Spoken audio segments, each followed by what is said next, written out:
They called it the town that time forgot. And in a way, that's exactly what happened. Nestled deep in the new River Gorge of West Virginia, Thurmond was once one of the most important coal towns in all of Appalachia. At its peak in the early 1900s, it processed more freight than Cincinnati, more than Cincinnati, a town of a few hundred souls moving more cargo than one of the great cities of the American Midwest.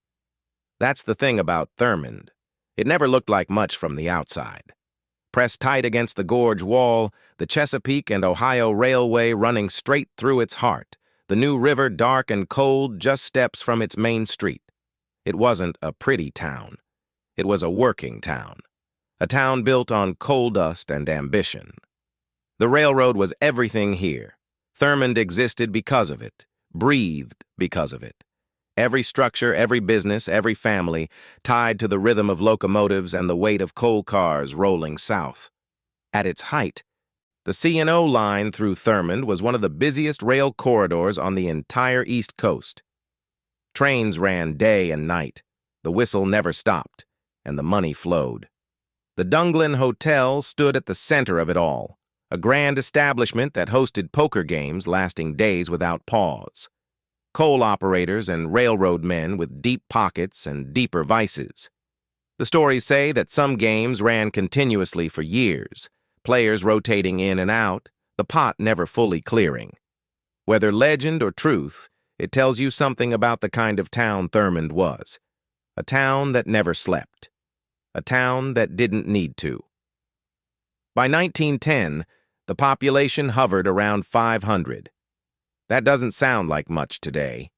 But in the isolation of the new River Gorge, 500 people meant a full economy, a bank, a hotel, a rail depot, stores, saloons, and a civic life that hummed with purpose.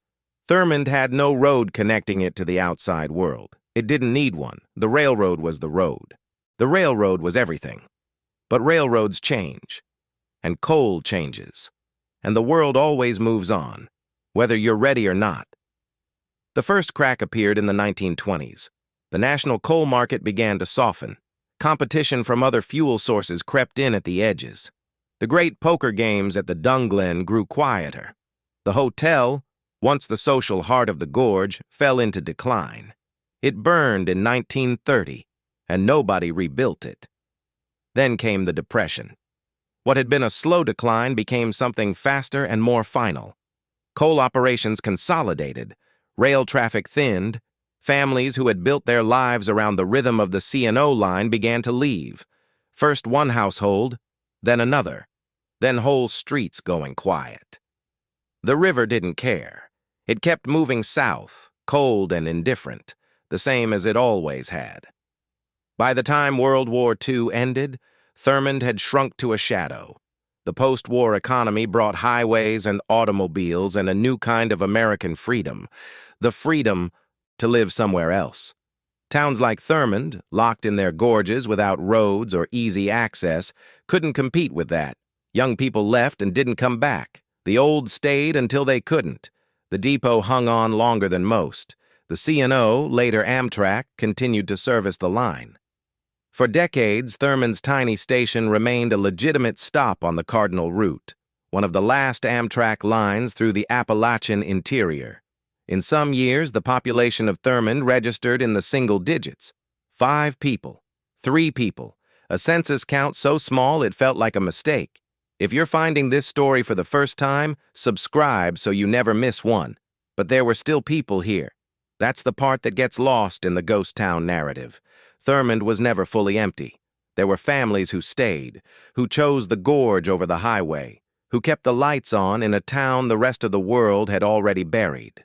One of the most remarkable facts about Thurmond is that it incorporated as an official municipality and maintained that status even when its population fell to 5 residents.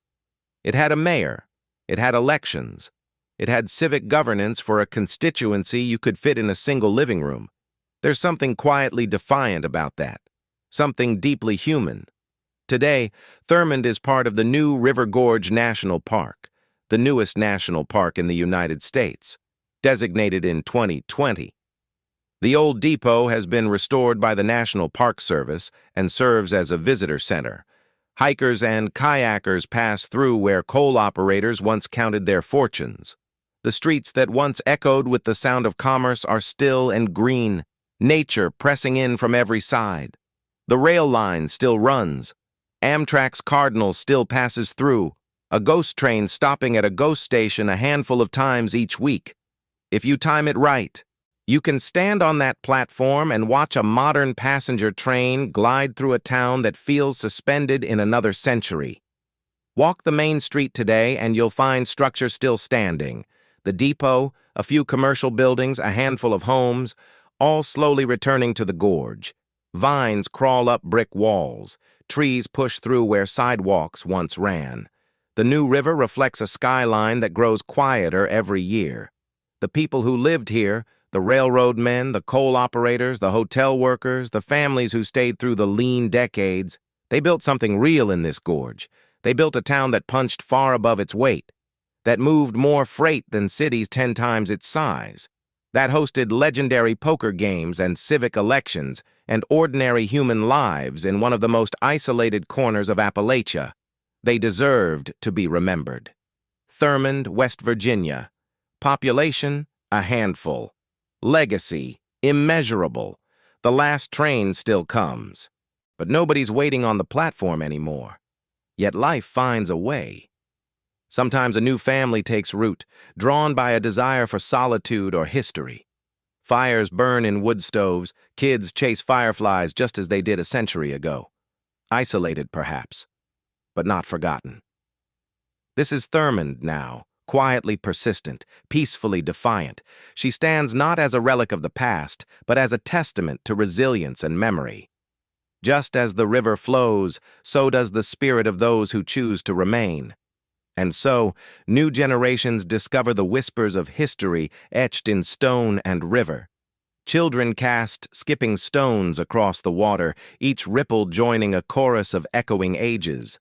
The gorge nurtures and protects, a cradle of memory waiting to be stirred. Some say ghosts linger here, not as specters of fright, but as guardians of stories, walking trails worn by countless footsteps. Their presence weaves into the tapestry of Thurmond, a reminder, a protector. Each gust of wind carries a tale. Each rustle of leaves a memory. Thurmond isn't haunted by its past. Rather, it's a vessel carrying history forward, bridging what once was with what is yet to come. As stars emerge, so do the hopes of those daring enough to dream anew here. Dreams stitched from the very essence of the gorge, unyielding and alive, just like the town beneath them. When the sun rises once more, bathing Thurmond and the gorge in golden light, it isn't just another day. It's a continuation of a saga as ancient as the river, as enduring as the hills. And so the chapter continues, a testament inked by those who love quietly yet fiercely.